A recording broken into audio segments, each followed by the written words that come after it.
Welcome to a Hey. special Friday afternoon Substack Live episode of Pop Culture Pastors Hour.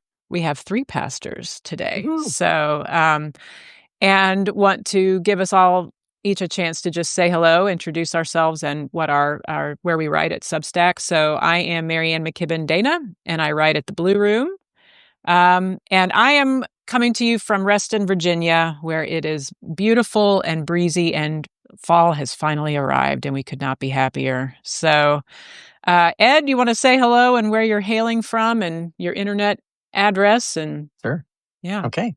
All right. I'm Edward Good, also just known as Ed, either way. And I am a pastor of a new church development in Cincinnati, Ohio. And I am here in my office along with my office mate, Yay. Scout. We So love Scout. yes. So, and actually, in fact, on my site, magoscriptura.com, you will actually later in November be able to buy a Psalms with Scout calendar, with some of my photography of her. So anyway, so that will be coming up for me. So Fantastic. Oh my gosh. I have a Scout calendar at the church, and she makes me happy every month, especially when I roll over to a new adorable picture of her. Great. Francis, we are so glad to have you with us. Tell us a little bit about you and where you hail, and your Substack as well. I'm so glad to be here. Thanks for the invitation. I'm Francis Rosenau. I'm the pastor at Culver City Presbyterian Church. Culver City, California is in the LA area.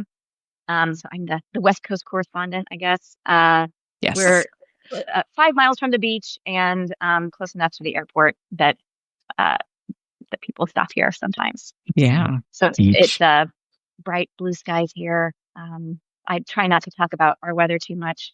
But I write at Almost Named Grace, is my Substack, because I was almost named Grace. So that's where I am, and I'm glad to be joining you all today to talk about books. Yes.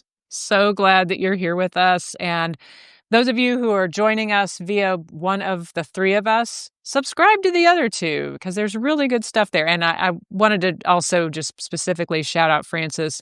You would have to go back into the archives a little bit, but you were my on-the-ground correspondent during the fires in LA, and I just really appreciated your pastor's heart, but also what you were observing and what you were bringing to us. It really felt like I was connected to what was going on there in a really profound way. So I appreciate we were that. not immediately affected. We were kind of 1 or 2 neighborhoods off. So a lot of people evacuated to our area. And so the people who were really in it didn't have the bandwidth to share. And it was something that I was able to do for those outside. And you all hosted, didn't you? Or are you still doing that? Yeah, the congregation that lost their building to the fire worshiped with us in the afternoons. They've now gone to a place closer to where they originally were. That's open now. So, but we're all keeping them in prayer and partnering together. It's great. So appreciate your ministry there. So, well, we are here this week, and we are I was inspired by Carrie Newcomer's post at the beginning of this week. And I went, oh, it's Banned Books Week. And she wrote about that. And I thought that seems like a good excuse to just do a pop-up pop culture pastors hour and talk about books. So we're each going to recommend 2 books. We're just going to go around and do that. And I think maybe we each came up with, we didn't all use the same criteria. We talked about different ways to pick which 2 books, and we'll just let each of us share how we narrowed the list, because we used the PEN America list, and it is long. It is thousands of books. So for people who want to be inspired to read banned books, you'd be surprised. Probably one of your favorites is on that list. But we thought we'd start just kind of talking about the idea of, were you ever in a school district that banned a book? Did you read a banned book that you were aware was banned? Any kind of just kind of grounding stories or things you want to share. And I'll open it up to either of you, or if you need a minute, I'll start. So I'm happy to jump in. So Great. So first of all, just I've always been a reader. So like I grew up in one of those families where I always saw, especially my mom, but my dad too, but my mom was reading all the time. And so we always, my sister and myself, are always reading. And so books have always been a huge part of my life. And also, I'm super grateful that all three of our children, my wife and my children, have absorbed that same thing. And all of them are just great readers. It's just beautiful. So um yeah, so my I didn't so I grew up in you know the California of Colorado and Boulder. And so the idea of banning books in Boulder, Colorado would never happen. Um, Yes. but so that was never something I experienced in terms of growing up. That being said, now where I live in Southwest Ohio, that's a bit of a different story. Of Because here in Ohio, we definitely do deal with that in different school districts and different regions. Our school district, excuse me, our specific school district has not. That has not been an issue, but it doesn't take us to go too far in the Cincinnati area where that is a reality. Mm-hmm. Yeah. So, Got it. yeah. Yeah. Good. How about you, Francis? What's your kind of connection to this whole topic, I guess? Yeah, so I grew up in Tulsa, Oklahoma, went to school there, and I'm not aware of books being banned. I think people weren't talking about it as much. I'm sure there was something. There were certain things that were definitely left out of my education, like the Tulsa Race Massacre was never covered in our history classes. Yeah. But it's interesting. I was saying this to MaryAnn. I had a kind of like a running joke argument with a friend of mine in seminary who was a self-proclaimed ex-evangelical who had said, he kept saying, like, there are just some books that do more damage. They shouldn't be out there. I think some books that he had read that had formed his faith early on and that he really thought were harmful for him. And, so every time he would bring this up, I would say, no, we're not getting rid of those books. We just need to add more books right to it. And he would say, no, but they're terrible. And it was sort of this ongoing discussion that we had. And so it's interesting that the topic really in culture has come back around quite a bit right now. And how, the education is like, my bias is always towards more, right? Adding on instead of taking away. Yeah, absolutely. Yeah, that's great. I think at some point in the past months, there was a meme that was going around with a picture of LeVar Burton, and maybe he was holding a sign. And I have no idea whether this was actually a sign he was holding or whether it was doctored, but it said, in history, the people who banned books were never the good guys, basically was kind of what it said. But Francis, I love that you brought in not books specifically, but what you didn't learn, the sort of gaps that don't get taught. And what it just made me think of is a story that came out just this week about Montgomery County, Maryland, which is in the DC area, just on the other side of the river. And they were involved in that Supreme Court case that just had a decision where parents could opt out of any LGBTQ content for their kids, which the school district argued is very impractical because, like, if you have a picture book in your classroom that has a same-sex couple, or if you yourself are in a same-sex relationship, where are the lines where you can't talk about it, right? So what the article this week revealed is that they went through the whole opting out process this school year, and I think it was 46 families out of Montgomery County is a huge school district. So it feels like a positive kind of, encouraging sign that that people didn't really have the appetite to opt out of that. It was like 0.3% or something exactly. like that. Yeah. Or 0.3 or something. I mean, it was just so small. It was like 40-something families affecting 50-something kids. So there were like multiple kids in a family. But in terms of banned books, I mean, I remember reading some that I later learned were on the list and kind of went, huh? And I don't know whether some of them were assigned, and I don't know whether the districts like picked those and were like, we're going to have you read banned books, or if it's just the kind of books that are on a curriculum. And so some people don't like that and push back against it. Like The Outsiders has been banned. Bridge to Terabithia, which, what? um, it's a gorgeous book and so profoundly sad. Maybe it's like people who don't want their kids to be sad. I don't know. But anyway, any other thoughts kind of generally about the topic before we dive in? Well, I kind of play off something that Francis said. I'm very much of that same idea that I would rather be exposed to, as well as, especially like my children, expose my children to a wider diversity of thoughts so that they can know what's out there. Yeah.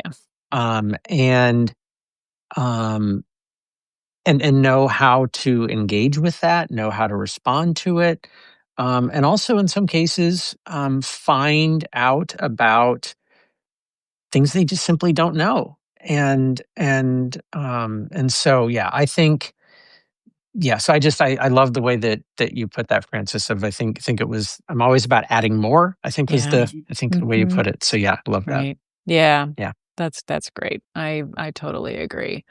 Um, Francis, I'm curious. This just kind of came to me because your kids are younger than Ed's and my kids, so they're still very much in grade school and kind of developing their own habits and stuff. And I'm curious how do you like if they want to read something, do you just kind of that's fine, or are you curious about what they read? I will admit, so that I can give you some cover if this is you also. I didn't do a lot of vetting for my kids. Like I was like, I love that you're reading, and I kind of want to know in a general level what my kids are reading, but otherwise it's like go for it. And I trust that if you have questions about things, you'll come and talk to me. But I'm curious, like how that has come up for you. Yeah, I have a little bit of a cheat code. So my husband is a high school English teacher. So I feel Awesome. like any book that's going on, he already kind of knows what it is. So my oldest is 13 and he is reading Dune, and the whole Dune series and everything. And I hadn't even thought, like, I don't know what's in it. Probably great things. Whatever. Uh, uh, so I haven't given a lot of thought to it. That the kids got a joke book recently that was not a kid's joke book, that was like a little, and so my 10-year-old was like, "What's a prostitute?" And I was like, "Well, let's have a conversation that comes up in the Bible all the time. I think it's, and try to like answer that in an age appropriate way." And he definitely later was like, so Right. but answer, that's a good, it's appropriate for him to be engaging with things. And I would rather err on the side of having a conversation that's awkward for me, than, kind of Yeah. over, over controlling what they Right. access to. That's a great point. Yeah.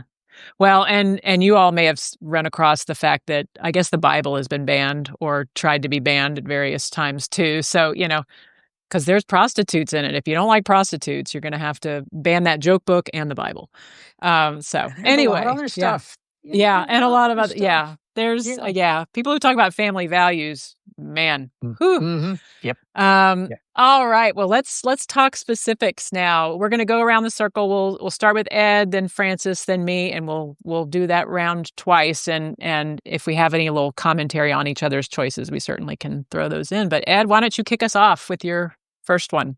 Yeah. So I actually went through. I had a flight yesterday and went through the whole list and found that I know for sure I have read 103 of the books on the list. Nice. Now there's probably a lot more that I missed, along the way. But the first one. So I did. I will say there was a lot that I saw on there. Ones that my kids have read that I have not. Same. And I was like, good on you. You guys rock. Yes. Badge of love honor. That. Yep. So the first one that I would say for me was one that I read for the first time in college. And it's a graphic novel. It comes in two parts. You buy it now generally as one part, by Art Spiegelman, called Maus, Maus.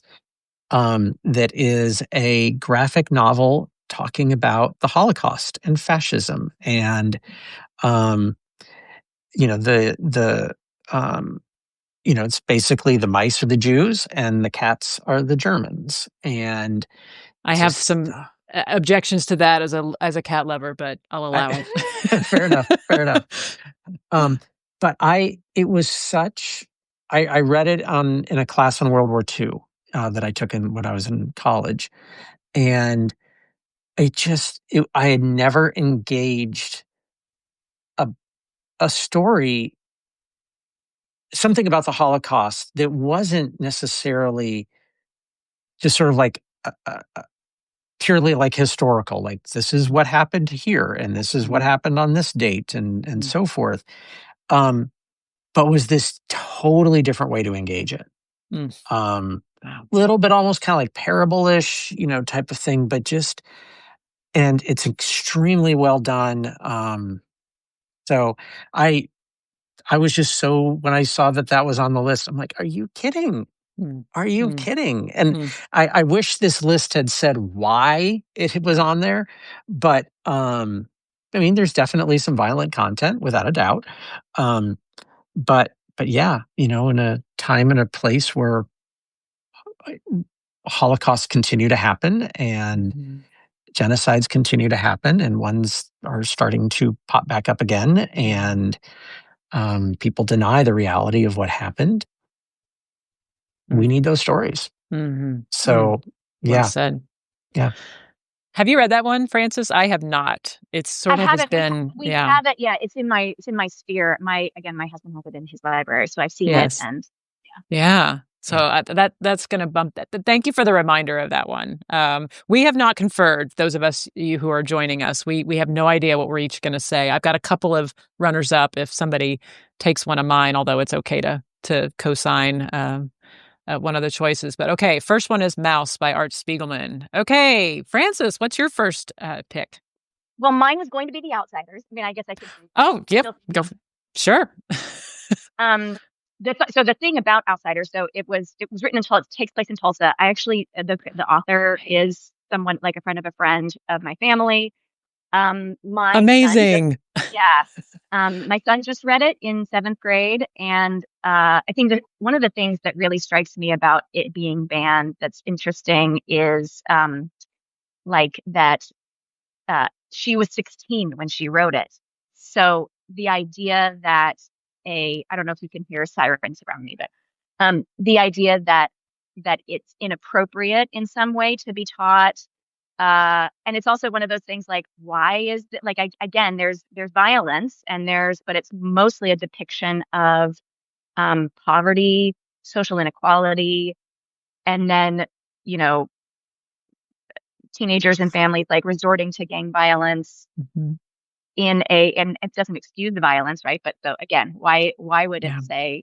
I wish it said why it was banned, right? But I think too, it goes a little bit to the like, I do really value this story, but also, not every book that just reading it doesn't mean co-signing it, doesn't mean agreeing like that. Oh, this is a great book. My other runner-up I was going to say was Huck Finn. I have another one later, but similar, right? Instead of saying don't read Huck Finn, also read James. The new book that just came out. Percival Everett was the author, sort of a retelling of that. But the idea of like exposing the racial reality, I think especially Huck Finn, but also The Outsiders, like exposes the reality that other people might not want exposed was a dynamic then, especially around poverty and around. It's interesting. I went to the house in Tulsa where they filmed the movie The Outsiders, and they turned it into kind of a museum, which is really interesting and cool. But the surrounding neighborhood is just as, poor and almost forgotten, right? And you can hear the trains going by and everything. I grew up hearing those trains, so I know exactly what that's like. But how much a story from then also resonates and could make people today uncomfortable with the level of inequality in the same neighborhood, in the same city that's going on today. Wow. Yeah. I'm so glad you mentioned that about the train tracks, because I was going to ask if you read this. I mean, I'm trying to think of like when I watch Captain America: Winter Soldier and it takes place in DC, and it's like, I mean, did it feel like present for you? I mean, it was written decades before I think any of us were born, but like, Um, yeah, I mean, I think some of the key places are not places that I necessarily knew of. Um, and they had to, it was filmed in the 80s that takes uh-huh. place in the 60s. So there were certain ways that they had to disguise the storefronts and disguise things to make them look period.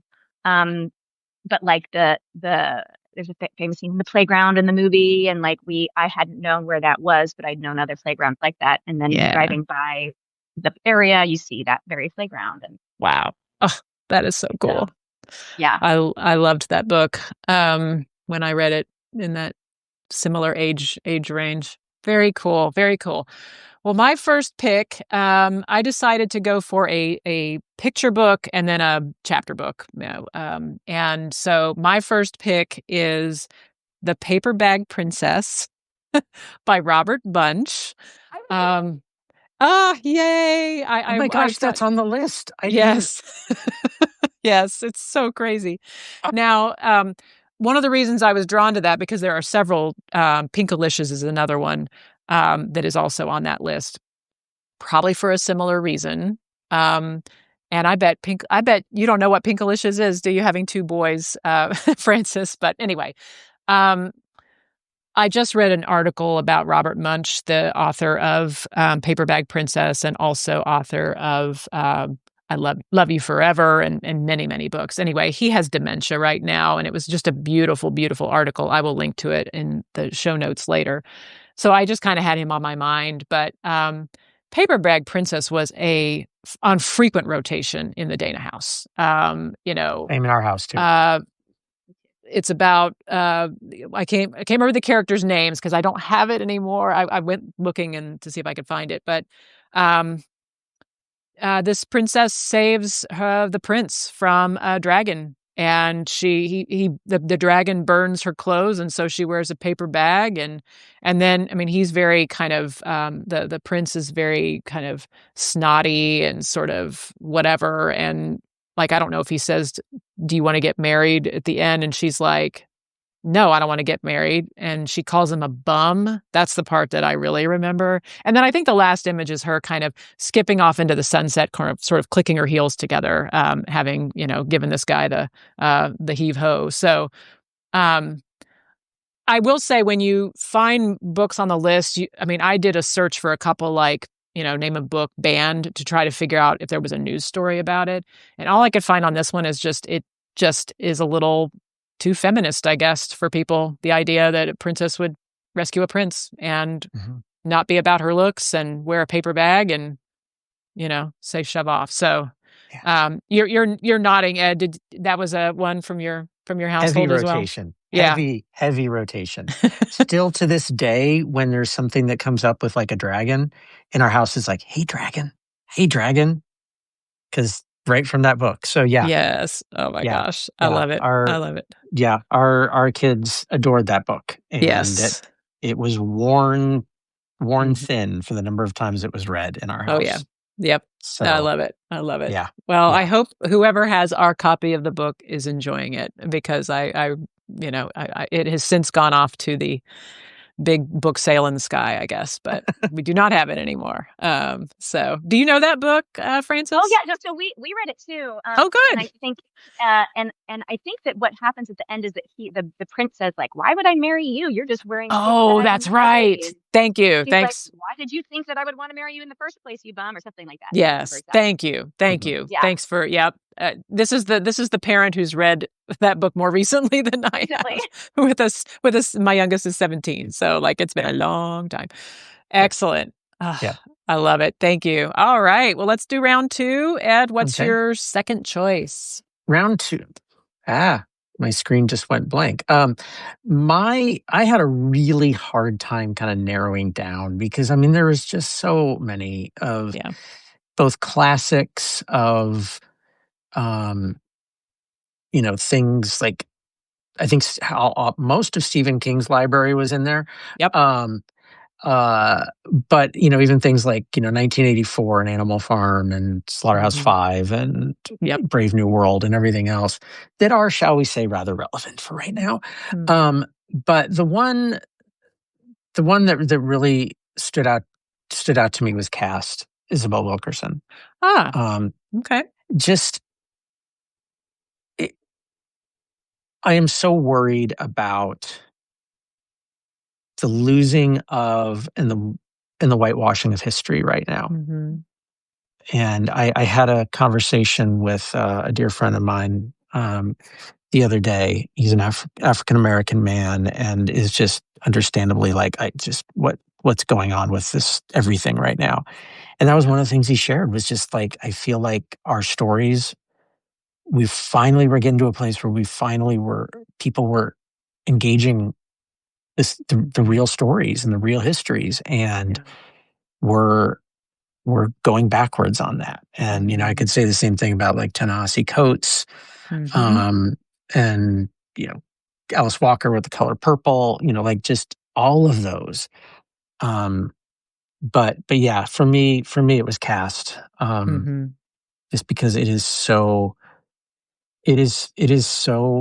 When I say like so good, that's like the same language I use for like, I read that really book. It was so good, like, but I mean, Yeah. it was so good and Mhm. so powerful, um, and for me, illuminated and taught me a lot of stuff that I had never heard before. Like, Francis, you talked about growing up in Tulsa and never learning about the Tulsa, race massacre. I'd never heard of that growing up. Mhm. Yeah. And, but just so much that was in that. But yeah, Mhm. I could say the same about Between the World and Me with Ta-Nehisi Mhm. Coates. Yeah. Yeah. So yeah, bringing Love me it. into a space that was very different than what I've ever experienced. Mhm.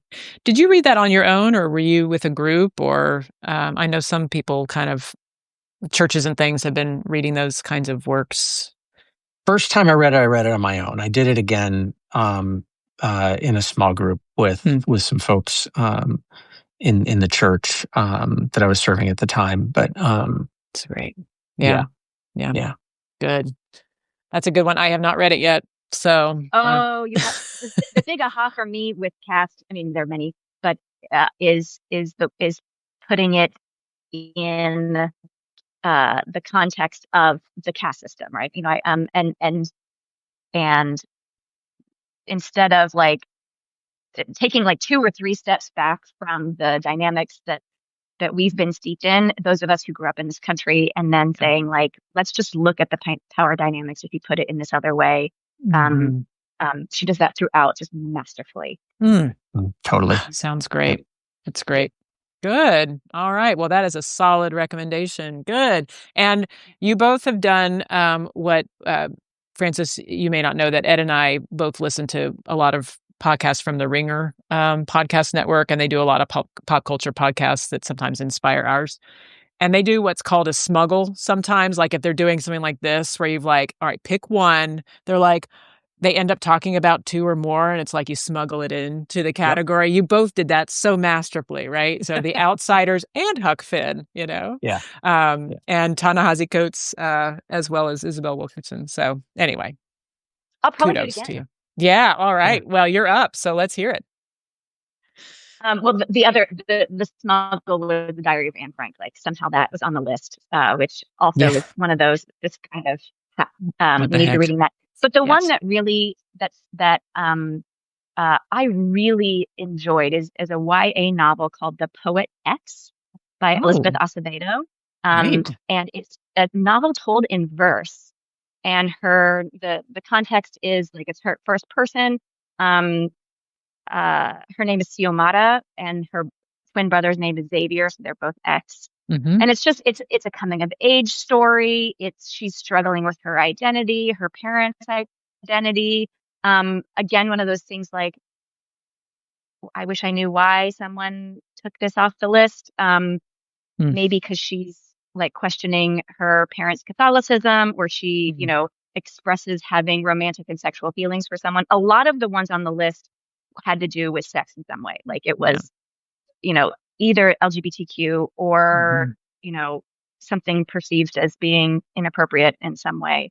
It's been a while since I read The Poet X, and I don't think that there's like teenagers having premarital sex, though there could be. I don't remember. But what that independent of that, it's a very just powerful, poignant, and raw coming of age story, and it's that much more powerful because it's told in verse, and so she's exploring her poetic voice and her growing aging voice to find her voice in the world. So Poet X by Elizabeth Acevedo. That's great. Have you read that one, Ed?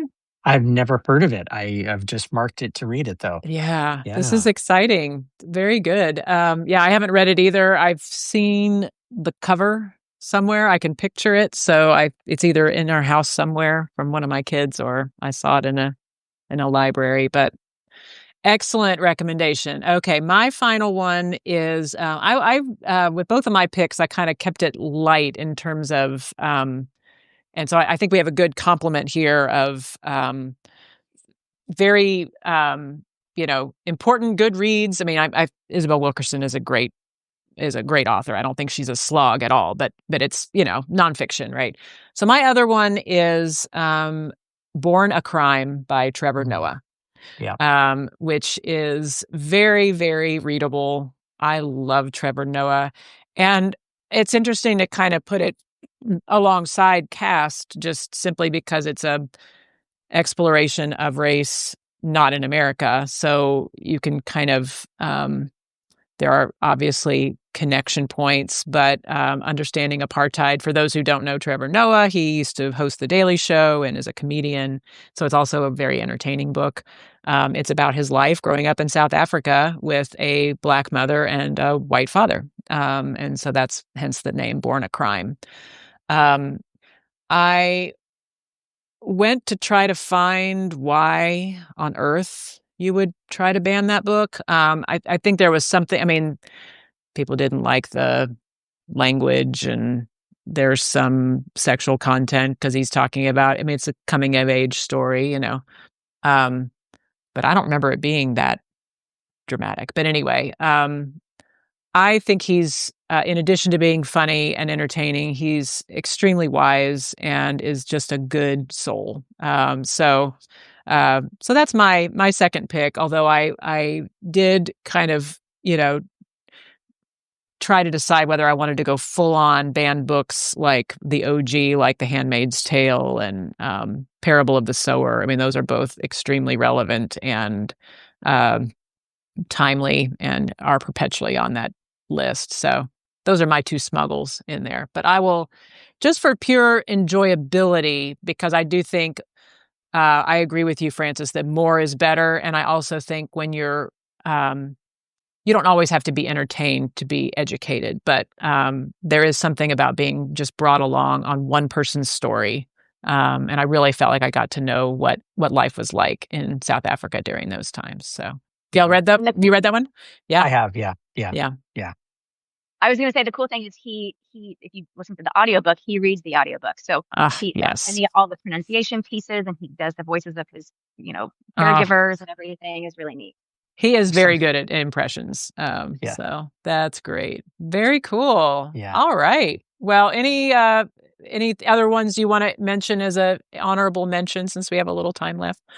I would just say, so one of the things that helped me go through the books was I sorted them by author, because they were, I think, sorted by state, I think, in the list that we were working off. And so that helped me a lot to kind of see. So the one of the things that surprised me was some of the ones that were like, there's a Project Hail Mary, right?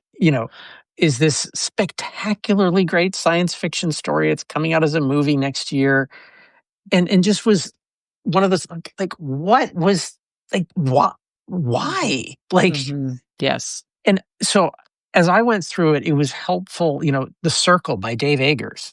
and just others that were like, why did these Yes. get, and I think that's just one of those things that's important to, because sure, there's all the ones, that we named that, are like the traditional banned books, Right. but the ones of like, this is how far this has gone in some places.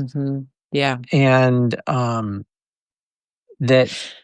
Yeah. So I think that was something that was very, we'll just say, illuminating for me. Yeah. Yeah. Well, and as you're talking and as I was researching some of the ones that my kind of what the heck one was Life of Pi by Jan Martel, which I Mhm. love that book. I like the movie too. I'm just like, what? But it occurred to me when I would look some up and I would find out why it was being questioned or challenged or banned, the book. It was often these kind of micro things, like they use this word, like I think that's why Bridge to Terabithia was banned, because they said "good Lord," and that was, I mean, back then that was scandalous, right? Mhm. Um, but yeah, you think about Project Hail Mary, and like there must be some little piece of something they didn't like. It's like they look at the micro rather than the macro, because that's the kind of book we should be reading, because it's optimistic, it's hopeful, it's got just full of compassion and empathy. And Francis, if you haven't read it, it's really cool if you like science fiction. Actually, the audiobook is really excellent on that one. But anyway, it's like they missed the forest for the trees, I guess, in some of these Mhm. bands, right? Yeah. So, Yeah. Yeah. Yeah, I haven't read that one. It was interesting when I was on our county library website, and they had banned book week like banner heading on the like the top of the library website. And I was like, oh, this is California. This is, kind of, and it's interesting how it become kind of a cultural thing, and it's yeah. become like you know, a larger conversation and almost a point of division. I'm not to go totally off topic. I'm kind of really deep into cell phones in schools right now, and one of the things that Jonathan Haidt writes in Anxious Generation is that we have been overprotective of our children in person in real life and underprotective of them online. Like, I wonder Mhm. how many of these Mm, places that are banning some of these over sexualized books in their opinion, but like kids are accessing porn at school and share and asking for nudes at whatever. Like, yes. so that is a little bit of an interesting added dynamic that I think is adds to the complexity of like what's showmanship, what are we doing because it's public and we can and exposes and expresses who we are and what's important to us in a visual way, in like a display showmanship way, versus what is actually like what's the actual mental health crisis that Mhm. young people are dealing with. And how can we is reading stories that depict racism more harmful than the anxiety and depression that many young people experience? Right. My answer is no. Mhm. But Yeah. so I think that's just a really interesting space in terms of like where schools see themselves and how we participate in that dynamic Yeah. about the lives of our young people. That is a wonderful point. Yeah. Yeah. Um, Yeah. yeah.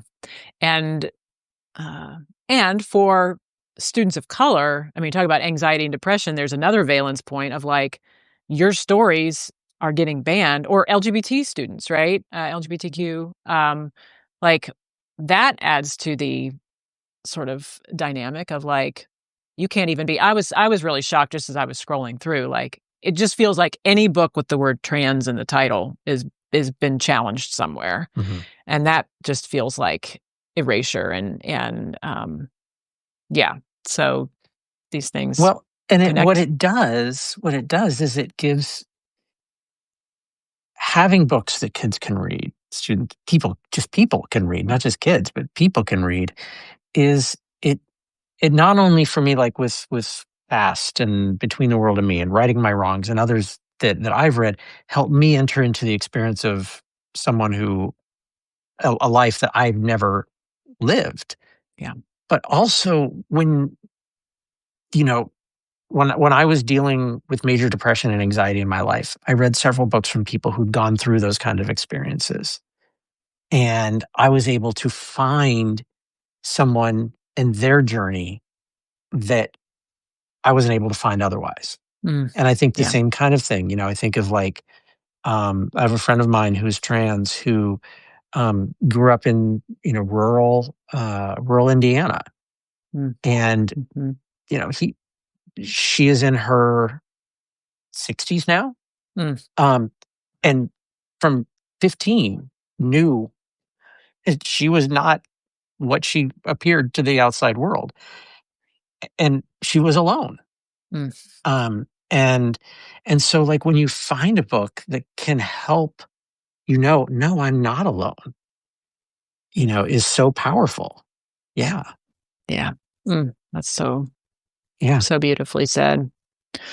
Well, we've had a few people join us since we started, so I think we ought to each just share our two titles real quick, and then Ed's gonna close us out. So, Sure. yeah. Right. Ed, you want to share your two? Sure. Mouse, graphic novel by Art Spiegelman, and Cast by Isabel Wilkerson. Great. Francis. And my two are The Outsiders by S.E. Hinton and The Poet X. Both of these are YA. Yeah, very YA novels. Yeah, Poet X, nice. Elizabeth Acevedo. That's awesome. And mine are The Paper Bag Princess by Robert Munsch and Born a Crime by Trevor Noah. So Good stuff. Well, I will say so on our various things, there will be, MaryAnn, I think we ought to include the link to that full yes. several thousand book list. Yes, which you can download as a spreadsheet, which makes it much easier to interact with. Without a doubt. Also, the Moth storytelling podcast today had one about two stories of books being banned. One of them, a man who grew up in Riyadh, Saudi Arabia, and dealing with book bans there.